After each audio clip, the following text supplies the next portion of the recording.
Hello everybody, this is going to be a quick demo on how to build a class that implements the iterable interface. Along the way we will declare some fields, aka instance variables. We will build the solution twice, once with an inefficient version where we just create a linked list and build all the values in that link, add them to the linked list ahead of time, and then just dispatch to the linked list iterator method to do our work for us.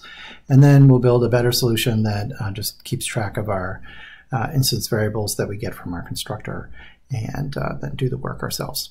Okay, so first of all, let's just hit Control-Shift-T or Command-Shift-T, and at this point we can sort of start typing. We can use regular expressions, and I can say like double test suite, get the test suite. If I run this with Control F11 on Windows, and it's Command-Shift function F11 on the Mac, we see that we have run this and we've failed because nothing's implemented. I can come over here to this test. You can see that I have in fact not built anything over here and it's not yet implemented. So let's get to building this. First, let's see what this class is. It's a class I've made it final. That means we can't extend it later. And it's a double range, and it implements iterable of type double. And so if you look at that method, it has this iterator method. Iterable is what allows you to use things in the for each loop. It's a very useful thing, linked lists and stuff like that. Use that. We will leverage that in a second. Then we have our constructor, which takes the min inclusive to max exclusive to delta and a delta. So for example, in this case, if we passed in the numbers 4, 5, and 0.2, we would expect the iterator to produce the numbers 4, 4.2, 4.4, 4.6, 4.8, and then just before it got to max exclusive, stop. Okay, so what I'm going to do, and I can't emphasize this enough, like we'll put Mr. Yuck up here, do not do this. This is just for the purposes of examples. So I'm going to say make a new list of type double. And I'm going to keep the list as a field. And I'm going to call this inefficient solution list. And I'm going to make that equal to a new linked list. Okay.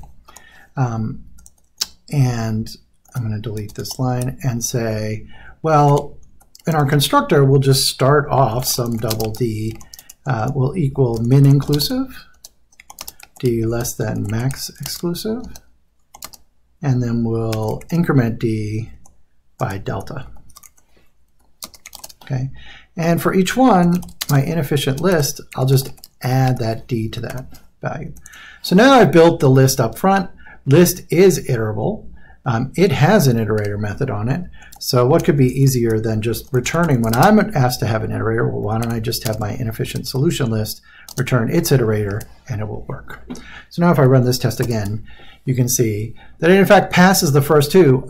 This third one timed out and only had a second to build this, but either way, in this example where I set min inclusive from 131 to this rather large number right here, and count it up by hundreds, I'm adding millions of values to this list, using up all sorts of memory, sorts of other unfortunate situations. So let's not build it that way. That way is inefficient and certainly unnecessary. So let's go ahead and build it a better way. So what I'm going to do is just hang on to each of these values right here as instance variables or fields. So I'm going to say private final double min inclusive. Oh, I can't complete that because how could it know what I want to name my fields? And then I'm just going to copy this guy 3 times and paste max exclusive up here and delta up here. Okay, and then I'm going to just squirrel away these values. Min inclusive equals min inclusive. So I'm setting the field to be what the parameter was. And again, I'm just going to copy this 3 times. Okay. So now I'm not building a linked list using up a ton of memory for all these values. I'm just going to make an iterator myself when I'm asked to do so. And so now what I need to do is I need to make this iterator, and whenever iterator is called, I need to make a new instance of it. And iterator has these two methods, has, next, and next. that I'm going to need to implement. And so what I'm going to do is I'm going to return a new iterator. And it's going to fill everything in for me. And you can see it's a little complaining here because I don't have my methods. Now I can either click Add Unimplemented Methods, which will put the signatures in here for me, right? Or I can use Content Assist and just hit Control Space, and it'll sort of give you the top, the methods you need right here that as options. So I can say has next and next. Okay. The other thing I'm allowed to do is I'm allowed to keep, this is an anonymous inner class. So we could have created a named class and made a new instance of it. In this case, I'm using it this way.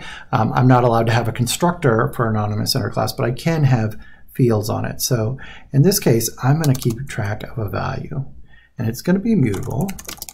So it's not going to be final, but I'm going to make a new value called next value.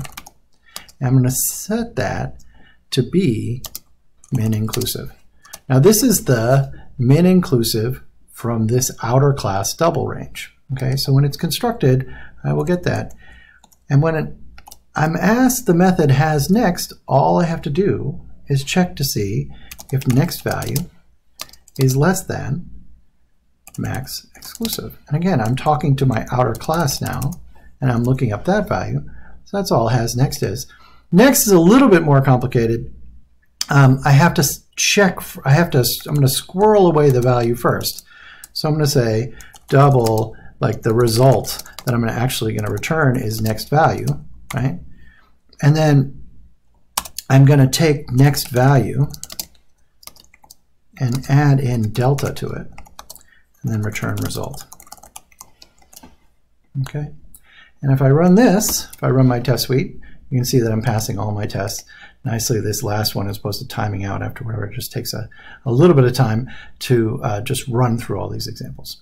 So that was a really quick example of how to build a class which implements iterable and to use an anonymous inner class.